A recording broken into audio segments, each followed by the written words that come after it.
wise words of Jose Mourinho. If you can't win, make sure you don't lose. That's the best way to describe Motta. That's the best way to describe Juventus this season. You guys probably think I'm joking. 10 draws. 10 draws in 16 Serie A games. Now, there's so many ways you can look at this. Some might say the positives are Juve don't lose. So it shows they're resilient. They work hard. They keep themselves in games. They see out games. But these 10 draws haven't come up. These 10 draws haven't come against the best teams in Serie A. Some of these draws have come against teams like Venezia, who are at the bottom of Serie A. This is a team that the majority of teams in the Serie A this season have had fun against. And they've scored goals and they've dismantled them. Motta, Juventus, the Juventus players, today's performance is not good enough. It's a game that they should be winning comfortably.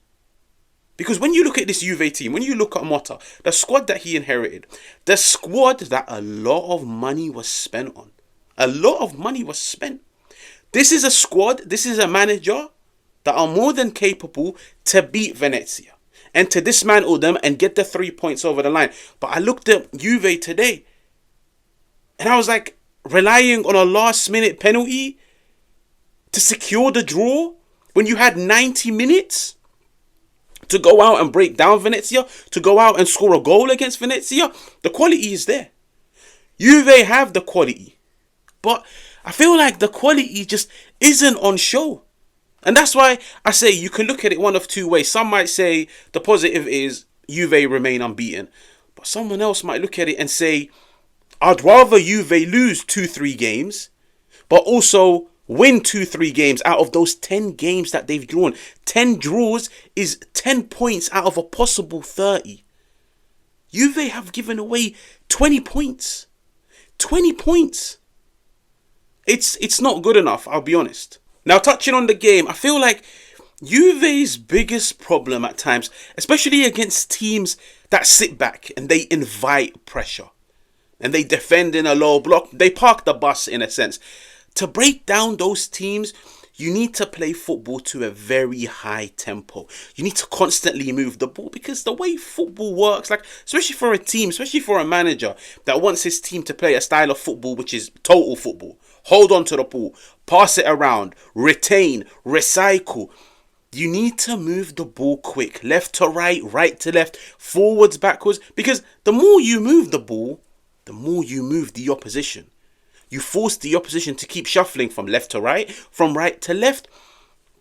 The quicker you move the ball, the more you move the opposition, and at times, gaps open up. But when those gaps open up, that's when you need your star players to spot the gaps and capitalize on them. But when every Juve player is taking 2, 3, 4, 5 touches of the ball, you allow the Venezia players to get back in position. For players to get into shape, into their defensive unit. And that's when Juve struggle, like so many times today. So many times to say. I saw Juve catch Venezia on the transition. I'm thinking, go on, charge forwards, attack the space, take the game to them. 2, 3, 4, 5 touches. The game gets slowed down. Eventually, they pass it backwards. Now, fair enough. Ball retention is a form of defense. But ball retention without a purpose is useless. And I say this about every single team I cover. Ball retention without a purpose is useless. Fair enough, it keeps you in the game because you keep hold of the ball, which means the chances of you conceding are 0. You've got the ball. The opposition can't score. But if you're not taking the game to the opposition and you're not being aggressive in the final third, you also will not score. And I feel like that's just been the story of Juve this season. How many games have they not scored? They've ended 0-0 or they've ended 1-1. This is a Juve team that's more than capable of scoring more. This is a Juve team that's more than capable of scoring more than 1 goal, of scoring more than 2 goals. This is a team that scored 4 against Inter Milan. But there's no tempo, there's no rhythm in the final third. Like, sometimes when I watch Juve, especially in the final third, I feel like they're very short on quality. They're very low on quality. They're very short on players that have that X factor to unlock low blocks. And when you look at them today, like the goals came from 2 set pieces, a penalty and a corner kick. But at times I'm looking at Kenan and I'm thinking, show me that spark that I know you're capable of.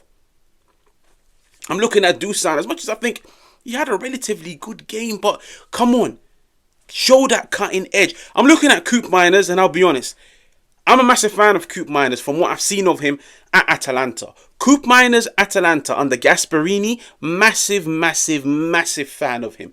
Coop Miners under Thiago Motta, I can't say I'm a fan. Because every single thing that he stands for, every single thing that he brings to a team that makes him a penetrative attacker, I'm not seeing it in a black and white shirt. I'm not. I'm seeing a player that struggles to progress the ball. I'm seeing a player that's very inconsistent in his passing. At times it's underhit, at times it's overhit. I see a player in the final third that can't strike a ball with any conviction. And for a player that's utilised in a very advanced position, like you are supposed to be the architect, the orchestrator of this team in attack.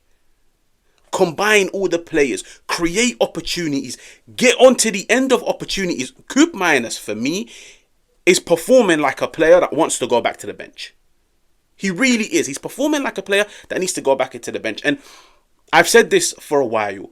Kenan needs to be put in that central area. And the main reason is Kenan is more mobile. Kenan is more mobile. He's more dynamic. He's a better ball carrier. He can hurdle challenges. I feel like in the final third, his decision making, his ball striking, his final ball, he is more decisive in those areas. I feel like Motta, he needs to roll the dice. He might need to just put a very dynamic trio in behind Dusan. And if it means Nico Gonzalez is back, and it means putting Kenan in the 10, Conceição, Nico Gonzalez, you've now got a trio that can pick up the ball, take on their man, beat their man. It's players that are gifted for pace. It will help Juve a lot, because for me at the moment, Coop Miners, I feel like he slows everything down. And at times it's good to slow down, but when you're constantly coming up against teams that like to sit back, you need the complete opposite. You need a player that's aggressive, a player that's going to take the game to the opposition. The opposition was Venezia today. And Juve struggled. They struggled to create any decent clear-cut opportunity. Finally, Juventus remain unbeaten in the Serie A, but the million-dollar question is, why? Why are Juventus so up and down this season? One day good, one day bad. One day you're sat watching the game thinking, what on God's earth is going on? I feel like there's been a lot of changes at Juve this season. It's their transitional year. There's been a change in coaching staff. Motta replacing Allegri. They've signed a lot of new players that come from foreign leagues. These are all players that need time to find their feet, to find that match sharpness, to find that match rhythm. These are players that need to understand Motta. Motta needs to understand them, their strengths, their weaknesses, how they fit into his system. They need to understand Motta's system. On top of that, they need to understand the league, understand the Serie A and what it requires of you, understand what it means to play for Juve. But on top of everything, understand your teammates, their strengths, their weaknesses. Build on understanding. Build that necessary chemistry. You can't build that necessary chemistry when every few games one of Juve's key players is injured. Gonzalez has been out for 3 months. Thuram was out at the beginning of the season. Conceição, there was a period when he was out. Cambiasso was currently out. Dusan Vlahovic was out just a few weeks ago. Coop Miners, there was a period when he was out of the team. And I feel like this constant rotation, these non-stop injuries, Motta doesn't really know his best starting 11. When I look at Thiago Motta and at Juve, I feel like he's a manager that still doesn't know what his best starting 11 is. And he needs to figure it out and play it week in, week out. And let that 11 build chemistry with one another. Because that's what every top manager does. He understands his best team and he plays them and they get the job done. But having said all of that, there's still a lot of work that Motta needs to do. Now, if you're new, make sure to subscribe. Make sure to hit the like button. Make sure to let me know what you think. I'll catch you guys on another one.